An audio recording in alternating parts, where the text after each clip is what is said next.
Igreja Evangélica Cristo Vive, Missão Apostólica da Graça de Deus, apresenta o programa Posso Crer no Amanhã, com o apóstolo Miguel Ângelo e a mensagem da Graça de Deus.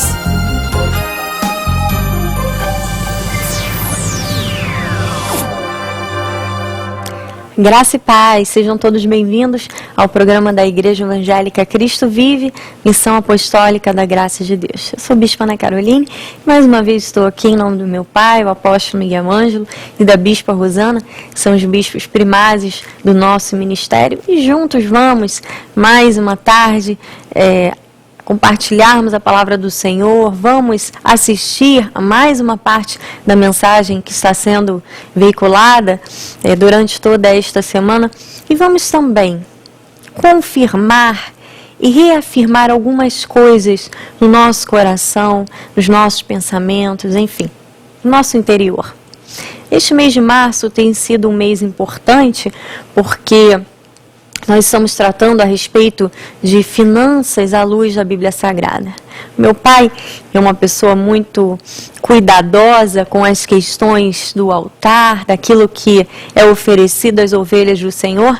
E em cada mês nós estamos tratando a respeito de um tema, de uma área da vida, da nossa vida, à luz da Bíblia Sagrada. Estamos vendo o que o Senhor diz, o que a Bíblia nos orienta, nos ensina. E nesse mês de março estamos tratando a respeito das questões financeiras.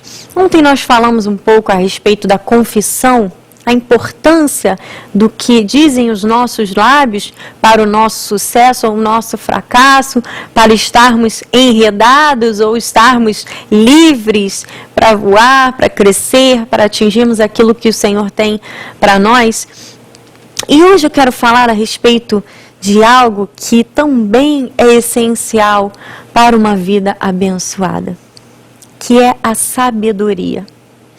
Quantas pessoas tentam buscar em diversos caminhos soluções para as questões de finanças e acabam entrando em situações erradas, acabam ficando, como a expressão de Salomão que eu usei ontem, enredadas por situações diversas que levam à falência, que levam, enfim, ao déficit, que levam a uma vida desequilibrada financeiramente. Quando a Bíblia é bem clara ao nos mostrar que nós precisamos, acima de tudo, para alcançarmos o sucesso, para termos uma vida abençoada, a vida em abundância que Jesus veio nos trazer, precisamos de sabedoria. E é importante que você busque esta sabedoria na fonte certa. Porque por vezes as pessoas acham que estão procurando em certos caminhos e vão encontrar a sabedoria em certos caminhos que não geram a verdadeira sabedoria, a sabedoria que não é humana, mas que vem do céu, que vem de Deus para nós. Qual é a fonte de sabedoria para as nossas vidas? É a Bíblia Sagrada. Quando você tem uma vida estribada nos princípios bíblicos, você está garantindo um bom futuro.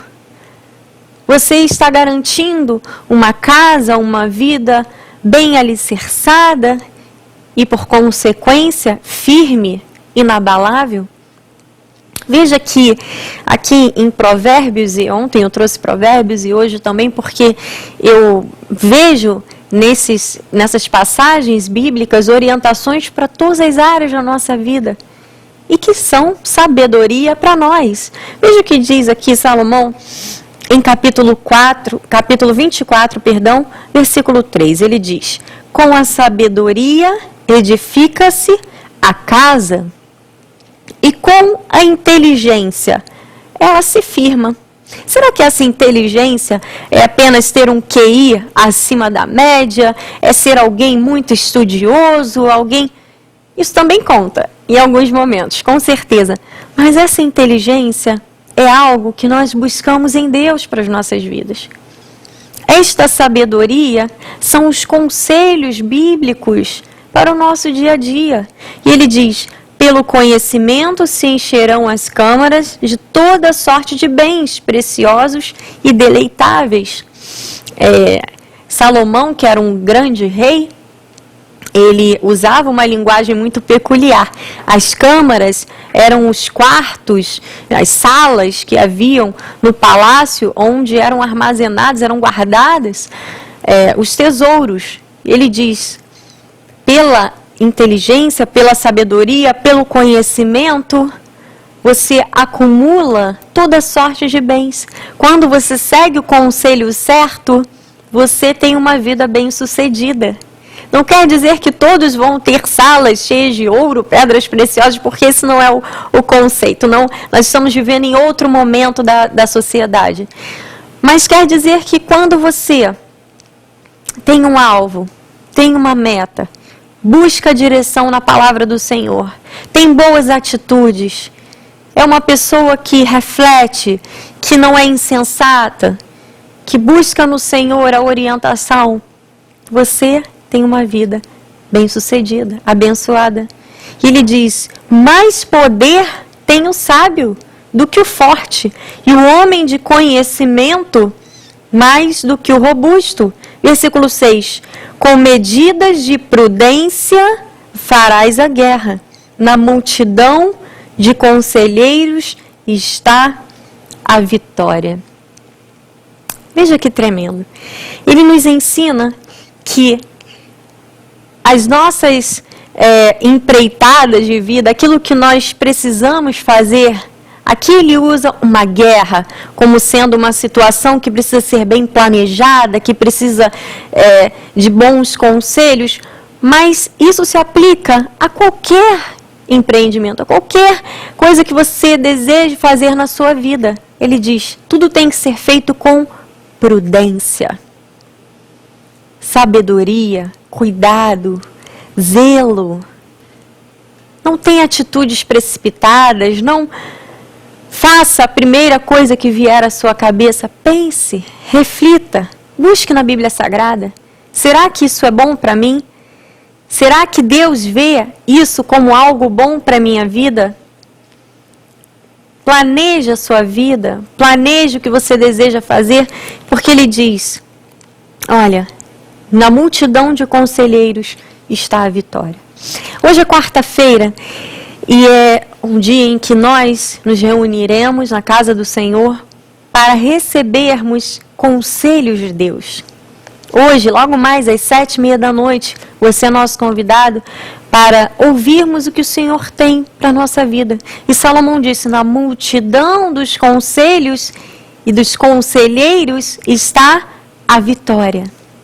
Eu tenho a certeza de que se você estiver na Igreja Cristo Vive, você vai receber bons conselhos de conselheiros de Deus, de homens, pessoas espirituais preparadas por Deus para isso. E você vai alcançar a vitória. Talvez não seja fácil, mas não é impossível. E quando nós temos a inteligência, buscamos os conselhos, buscamos a sabedoria, nós garantimos a nossa vitória. Amém? Rua Maricá 320 Campinho é o nosso endereço. E nós temos também um site na internet, www.igrejacristovive.com.br. Acesse nosso site, navegue dentro do nosso site, temos muito material para o seu crescimento espiritual. Você vai ficar agora com a mensagem da graça de Deus, com meu pai, o apóstolo Miguel Ângelo, e amanhã nós estaremos novamente juntos. Graça e paz, uma ótima tarde. Diga: eu creio. Diga: eu recebo. Então você sabe, Deus revelou a José uma palavra de sabedoria, que chegaria a um momento em que haveria uma grande devastação no Egito, que o mundo seria destruído sem comida. Você conhece essa história de José? José estava preso, diz em Gênesis 41, então contou Faraó a José: no meu sonho, estava eu de pé na margem do Nilo, e eis que subiam dele 7 vacas gordas e formosas à vista, e pastavam no carriçal. após estas subiam outras vacas fracas, muito feias, à vista e magras. Nunca vi outras assim disformes em toda a terra do Egito. E as vacas magras e ruins comiam as primeiras 7 gordas. E depois de as terem engolido, não davam aparência de as terem devorado, pois o seu aspecto continuava ruim, como no princípio. Então eu acordei, disse Faraó. Depois vi em meu sonho que 7 espigas saíam da mesma haste, cheias e boas. E além dela, após elas nasceram 7 espigas secas, mirradas, crestadas ao vento oriental. As 7 espigas mirradas devoravam as 7 espigas boas, contei-as aos magos, mas ninguém houve que me interpretasse. Então respondeu José: o sonho de Faraó é apenas um. Deus manifestou a Faraó o que há de fazer. As 7 vacas boas serão 7 anos, as 7 espigas boas também 7 anos. O sonho é um só. As 7 vacas magras e feias que subiram após as primeiras serão 7 anos, bem como as 7 espigas mirradas, crustadas ao vento oriental, serão 7 anos de fome. Esta é a palavra que acabo de dizer a Faraó, que Deus manifestou a Faraó o que ele há de fazer. Eis que vêm 7 anos de grande abundância por toda a terra do Egito. Seguir-se-ão 7 anos de fome, e toda aquela abundância será esquecida na terra do Egito, e a fome consumirá a terra. E não haverá lembrado da abundância da terra em vista da fome que seguirá, porque será gravíssima. O sonho do Faraó foi dúplice, porque coisa estabelecida por Deus, e Deus se apressa a fazê-la. Pois, escolha Faraó um homem ajuizado e sábio, e ponha sobre a terra do Egito. Faça isso, Faraó, e ponha administradores sobre a terra. Tome a 5ª parte dos frutos da terra do Egito nos 7 anos de fartura. Ajunte os administradores toda a colheita dos bons anos que virão. Recolham o cereal debaixo do poder de Faraó para mantimento das cidades e o guardem.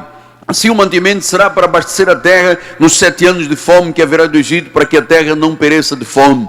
O conselho foi agradável a Faraó e todos os seus oficiais. Disse Faraó aos seus oficiais: acharíamos porventura um homem como este, em quem há o Espírito de Deus? Depois disse Faraó a José: visto que Deus te fez saber tudo isto, ninguém há tão ajuizado e sábio como tu. Então você sabe, esta passagem é muito inteligente. Deus deu um sonho a um ímpio e foi interpretado por um sábio de Deus. Haveria 7 anos de vacas gordas de grande abundância, depois 7 anos de vacas magras, e Deus revelou a José: José, faça armazéns, recolha, porque quando chegar a fome, você vai administrar para que haja abundância. E é isto que Deus está, esta noite, provendo a nossa igreja. Que a igreja aprenda a administrar. Porque quando chegarem as vacas magras, tu tens a tua vida abençoada, amado.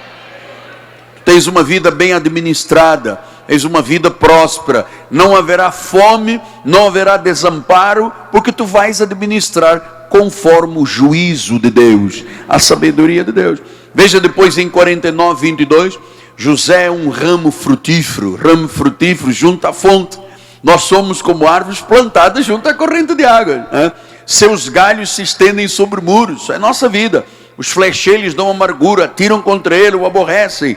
O seu arco, porém, permanece firme. Os seus braços são feitos ativos de mão do poderoso de Jacó. Sim, pelo pastor e pela pedra de Israel. Pelo Deus do teu pai, o qual te ajudará. Pelo Todo-Poderoso, o qual te abençoará com bênçãos dos altos céus, bênção das profundezas, bênção dos seios e da madre. Meu amado, eu vou lhe dizer uma coisa.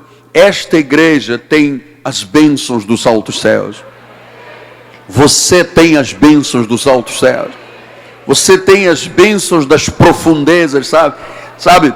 Aquela mina profunda, você não sabe que tem ouro lá, não sabe que tem petróleo lá, sabe que tem riqueza. Você tem essa bênção na tua vida.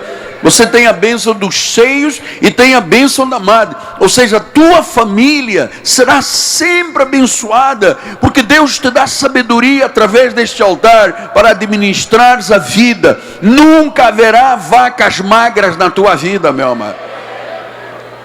Então, a sabedoria e o conhecimento de Deus estão nesta igreja. As pessoas vêm aqui e entram na internet porque sabem que aqui há conhecimento e sabedoria para viverem de forma vitoriosa. Muitas pessoas têm perguntas, querem respostas para os momentos difíceis da vida, especialmente as finanças. Você não pode permitir que as tuas finanças corram perigo. Não pode permitir. Você tem que administrar sabiamente, conforme o conhecimento e a sabedoria de Deus. Então o Evangelho é o poder de Deus para os salvos, é sabedoria, é conhecimento. O Evangelho é rocha. Então o primeiro conselho que eu quero dar esta noite. Amado, é muito importante criar um orçamento na sua casa. Criar um orçamento na sua empresa. Porque é importante você saber como e quanto você ganha e como e quanto você gasta. Porque é mais fácil gastar do que ganhar. Então, se eu tenho um orçamento, eu evito gastar com o que é desnecessário. Você sabe onde é que as pessoas quebram? Quando as pessoas gastam mais do que ganham. Quando o cartão de crédito está descontrolado. Você sabe que se você fizer uma compra de R$1.000 e começar a pagar o mínimo no cartão de crédito, você sabe quanto tempo demora para pagar R$1.000, pagando o mínimo? De 3 a 5 anos. Então, meu amado, ouça Provérbios 24 outra vez. Com sabedoria edifica-se a casa, com inteligência se firma. Pelo conhecimento se encherão as câmaras, toda sorte de bens preciosos e deleitáveis. Mais poder tem o sábio do que o forte, e o homem de conhecimento mais do que o robusto. Então, a sabedoria e o conhecimento te ensinarão a construir um orçamento, para que você saiba, eu ganho tanto, eu não posso gastar mais do que isto. Porque se você não tem um orçamento, você não saberá onde chegar, você não terá o conselho de Deus. E quando você vê as pessoas recorrerem ao agiota, porque gastaram mais, é porque não tinham orçamento. Sente com o teu marido, sente com a tua esposa, com os teus filhos, e faça um orçamento da família. Número 2, aprenda a partir de hoje, amado. Você tem um salário, tem uma parte que é sagrada, você não pode tocar, chama-se o dízimo. Você sabe, eu lhe encorajo a fazer uma economia de 10% do teu salário. Tire, olha, você não sabe que uma pessoa, por exemplo, que fumava 3, 4 carteiras por dia, que deixa de fumar, 25 anos depois, esta pessoa tem uma fortuna na carteira de poupança. Então, faça uma economia de 10% do teu salário, porque se você todo mês separar 10% do teu salário, o tempo passa, e logo vão chegar filhos, e logo vai chegar a terceira idade, e agora já não é mais terceira idade, porque a expectativa de vida aumentou, vem a quarta idade, vem a aposentadoria. Você tem que planejar a tua vida, você tem que pensar no teu futuro, você tem que dar passos dentro do que você pode dar, você tem que dançar conforme a música, conforme dizem os portugueses. Por que eu estou pensando nisto? 10% guardados, ainda que seja na marra, porque a aposentadoria no Brasil é muito humilhante, e você precisa de fazer uma economia. Você sabe, quando eu ouvi a presidente e o outro presidente falarem, nós temos uma descoberta no pré-sal, vai dar 3 trilhões de dólares para o Brasil, vamos investir em educação, vamos investir em saúde, vamos investir em isso. E eu perguntei à senhora presidente, mandei-lhe uma carta e disse, presidente, ouça por favor, estou lhe falando como bispo de uma igreja, eu convivo com dores de muita gente, a senhora tem que pegar um percentual desse pré-sal, dos bilhões que vão dar, e que muitos vão ser desviados, para fazer justiça com quem fez o Brasil, chamam-se os aposentados. Pegue lá 1% desse pré-sal, e ponha nos aposentados, porque o indivíduo que trabalhou, amado, eu tenho 38 anos de trabalho, eu ganho R$1.200 da aposentadoria, paguei pelo máximo, 30 e poucos anos pelo máximo. Então, está se pensando em educação? Ótimo. Está se pensando na saúde? Melhor ainda. Está se pensando na segurança? Glória a Deus. E se esquece de quem fez o Brasil? Se esquece de quem trabalhou e que hoje tem 70, 80 anos e que vai na fila do INSS para ganhar R$500? Sabe o que eu recebi de Brasília? Sua correspondência foi recebida. assinado, ninguém me disse nada, nem ninguém vai dizer nada. Porque se esquecem de quem construiu este país. Esquecem-se das pessoas que chegaram à velhice e que depois são abandonadas pela sociedade. Então, meu amado, diz Provérbios 21:10, tesouro desejável e azeite na casa do sábio, mas o homem insensato desperdiça. Desperdiça. Tem gente que desperdiça a vida, mas olha, luz acesa em casa a noite toda, água correndo em filete de água, banho demorado, sabe, comida jogada fora, gastar mais do que se ganha, isto é desperdício. Eu não dou moleza para ninguém, nem na minha casa, nem aqui na igreja. Eu entro desligando luzes. Nego vai atrás, liga. Eu vou, desligo. Sabe por quê, amado? Porque isso é desperdiçar. Isso é desperdiçar. Um filete de água, correndo um mês, são R$1.000 de gasto de água. R$1.000 de gasto de água, jogado no lixo, desperdiçado. Tesouro desejável na casa do sábio, diga sábio, mas o homem insensato desperdiça. Então o que José fez? José implantou 7 anos de vacas gordas, recolheu tudo, economizou, não desperdiçou. Quando chegaram as vacas magras, ele tinha provisão. Você não pode desperdiçar. Você sabe, o lixo das nossas casas no Brasil é um dos lixos mais ricos do mundo. Porque se joga fora carne, joga fora frango, joga fora pão. Portugal não faz isso não. Sobrou pão, corta, fatia, torra e guarda. Aqui é joga. Então, não desperdice. Na casa do justo no casa do sábio há tesouro, há azeite. E quem é o insensato? É o que desperdiça a vida. Não desperdice, porque vai chegar um tempo em que você precisa ter provisão, como José fez. Terceiro lugar, aprenda a investir em coisas certas. Lucas 19:11 diz assim: ouvindo ele estas coisas, Jesus propôs uma parábola, visto estar perto de Jerusalém e parecer o reino de Deus havia de manifestar-se imediatamente. Então disse: certo homem nobre partiu para uma terra distante, com o fim de uma posse a um reino e voltar. Chamou os 10 servos, confiou 10 minas e disse: negociai até que eu volte. Você sabe essa história aqui. Um recebeu 5, o outro recebeu 3, o outro recebeu 1. O que tinha 5 trouxe 5, o que tinha 10, o que tinha 3 trouxe 6, o que tinha 1 escondeu. E o que ele disse? Você teria que negociar com o banco e receber juros. Então nós precisamos de aprender a investir em coisa certa, mas nós precisamos de saber que o nosso dinheiro é sagrado. Nosso dinheiro é ganho com saúde, com tempo, com anos de vida. E você sabe, tem investimentos que tem que ser certos. Por exemplo, se você paga um aluguel de 400, 500, 800 reais, você pode pegar esse dinheiro e pagar a tua casa própria. É o investimento certo. O investimento certo é colocar os seus filhos para fazer um curso superior. O investimento certo é aquela poupança que eu estou lhe dizendo que você tem que fazer 10% da tua vida. Porque haverá um tempo, amado, é muito triste o indivíduo chegar à velhice e à morte e não ter sequer dinheiro para pagar o seu caixão. A igreja nunca se recusou, ou seja, do nascimento à morte, esta igreja cobre todo mundo. Agora, poucas são as pessoas que morreram no nosso ministério que a família diz assim: ele tem dinheiro para pagar o caixão. Ninguém tinha. Por quê? Porque se esqueceram que um dia iriam morrer.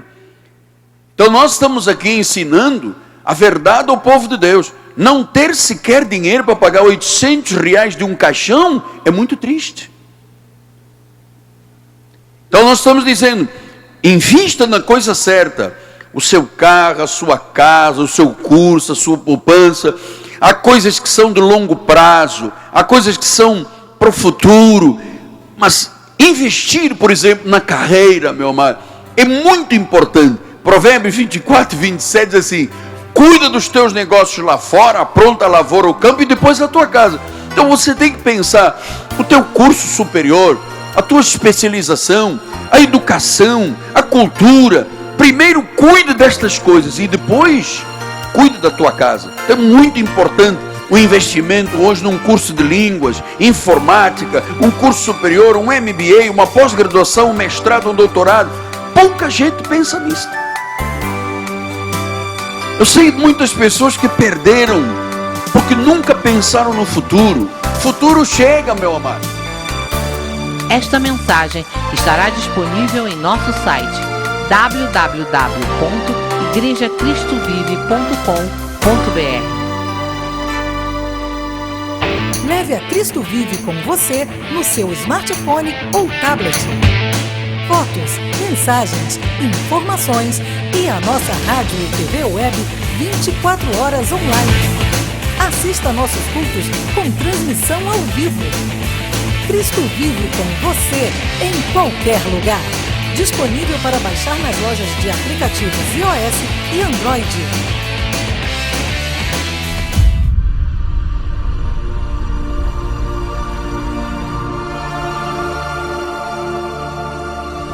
Creio numa igreja firmada na palavra de Deus. Creio numa igreja que influencia seu estado, seu país, sua cidade. Creio numa igreja que tem uma palavra para mudar o mundo. Uma palavra de fé. Uma palavra de esperança. Uma palavra que transforme pessoas e situações.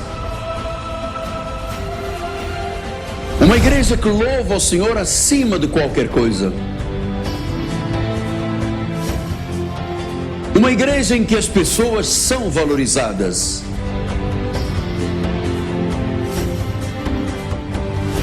Em que todos se unam para receber conhecimento bíblico. Uma igreja que todos chamam a minha casa. Uma igreja que prepara pessoas para viver esta década vitoriosamente.